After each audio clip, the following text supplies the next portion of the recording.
श्याम शरण जी ग्वालियर से। राधे राधे महाराज जी। महाराज जी, आप कहते हैं कि भजन मार्ग में भोजन की तरह पेट भरता है तो स्वयं को पता लगता है, तो पता लग जाता है कि कब साक्षात्कार हुआ है। तो महाराज जी, बहुत सारे साधक आपके समक्ष एकांतिक में आते हैं कि जिनको अनुभव होता है कि उन्हें साक्षात्कार हो गया या वो सिद्धावस्था को प्राप्त हो गए, तो ये महाराज जी क्या उनका भ्रम है?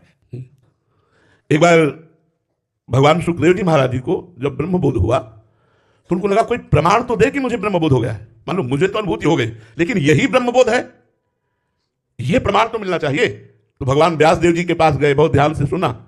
भगवान व्यास देव जी के पास गए तो भगवान व्यास देव जी ने देखा कि संपूर्ण गुरु बुद्धि हमें नहीं है, बिना गुरु बुद्धि के काम नहीं चलता, सदगुरु बुद्धि होनी चाहिए। तो उन्होंने कहा इस समय परम ज्ञानी विदेहराज मिथिलाधिपति जनक जी हैं, आप जाइए और अपने अनुभव की पुष्टि महाराज जनक जी से कराइए। तो श्री सुखदेव जी महाराज जनक जी के राज्य में जब गए तो उनके मुख्य द्वार पर पार्षद खड़े थे। तो जनक जी सर्वज्ञ महापुरुष है, त्रिकालज्ञ महापुरुष है। उन्होंने पहले ही आज्ञा कर दी कि नंग धड़ंग 16 वर्ष की अवस्था एक महापुरुष पधारेंगे, उनको प्रवेश निषेध कर दो। तो यही श्री सुखदेव जी आए, दरवाजे में उनको रोक दिया गया। 7 दिन 7 रात तक कोई उत्तर नहीं। रोज पूछते जनक जी, आज उनके मुखाकृति, बोले भगवान जैसे पहले दिन आए थे वैसे ही प्रसन्न मुद्रा में है। 7 दिन 7 रात्रि दरवाजे पर ही खड़े रखा, ना उनको अपमान का बोध हुआ, ना उनको कोई चिड़चिड़ाहट हुई, कुछ नहीं, वैसे ही शांत मुद्रा, वैसे ही प्रसन्न मुद्रा। 7वें दिन का जाओ महलों में ले जाओ। आप दिगंबर रहते थे, भगवान सुखदेव जी महलों में ले गए, सुंदरी 9 युवतियों से स्नान कराना, श्रृंगार कराना, भोजन कराना, सब 7 रात 7 दिन तक सुंदरी 9 युवतियां उनके शरीर की सेवा करती रही। रोज जनक जी पूछते आज क्या? तो बोले प्रभु जैसे गेट के बाहर थे वैसे महल में है, कोई फर्क नहीं उनके हृदय में। बाद में आरती सजाई और कहा महाराज आपको जो प्राप्त है उसे ही ब्रह्मबोध कहते हैं। तो जिनको लगता है जिन साधकों को भगवत साक्षात्कार हो गया है तो मान और अपमान, कंचन और कामिनी इनका प्रभाव ना पड़ता हो, मान लेना भगवत प्राप्त हो गए हो। और अगर तनिक भी प्रभाव पड़ता है तो डब्बा और पाखंड में मत रहना, माया धज्जियां उड़ा देगी। अगर मान अपमान शून्य हृदय हो गया है, किसी भी सुंदरी स्त्री का प्रभाव पुरुष शरीर पर या पुरुष का प्रभाव किसी स्त्री के हृदय में, तो फिर वो ब्रह्मबोध नहीं। ब्रह्मबोध जिसको प्राप्त हो जाता है वो माना अपमान शून्य होता है। वो नहीं स्वात्मारामम विषय मुक्त स्नाम भ्रमयति, आत्माराम पुरुष कभी विषय मुक्त स्नाम में भ्रमित नहीं होता। बिना गुरु शरण हुए, बिना साधना किए ऐसे थोड़ी आत्मबोध हो जाता है, ऐसे भगवत साक्षात्कार। एक आए थे महाराज जी, कह रहे थे कि कोई मान नहीं रहा महाराज जी मेरे को भगवत प्राप्ति हो गई। बताओ जिसे भगवत प्राप्ति हो गई वो दूसरों से क्यों मनाना चाहेगा भगवत प्राप्ति हो गई?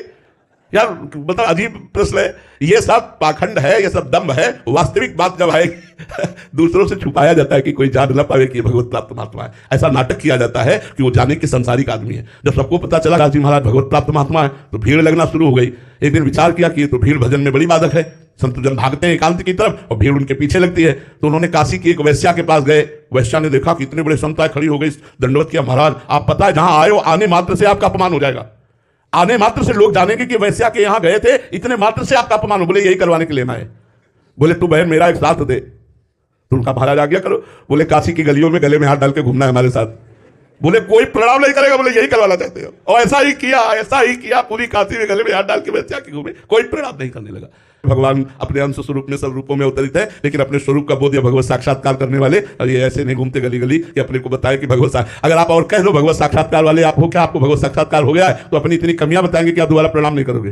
गोस्वामी जी इतने बड़े महापुरुष हैं, क्या कह रहे हैं? जो मैं अपने अवगुण कहूं बाढ़ी कथा पार नहीं लहूं। गोस्वामी तुलसीदास जी। श्री सूरदास जी महाराज क्या करें? मौसम कौन कुटिल खल कामी, जिन मुको तन दियो ताको न भजन कियो ऐसो नमक हरामी। मौसम, ये सिद्ध पुरुष बोल रहे, ये भगवत साक्षात्कार किए हुए पुरुष। हनुमान जी विभीषण जी से क्या करें? प्रात ले जो नाम हमारा, तेहि दिन ताहि न मिले आहारा, असमय अधम सका सुनु। ओहो, सबरी जी क्या करे? ये सब भगवत प्राप्त है। अधम ते अधम अधम अति नारी, तिन माँ में मति मंद अघारी। सामने भगवान में थे और यहाँ डंका बजा रहे हैं कि हमें भगवत प्राप्त है, ऐसा मानो। ये सब दम है, पाखंड में, वास्तविक बात नहीं।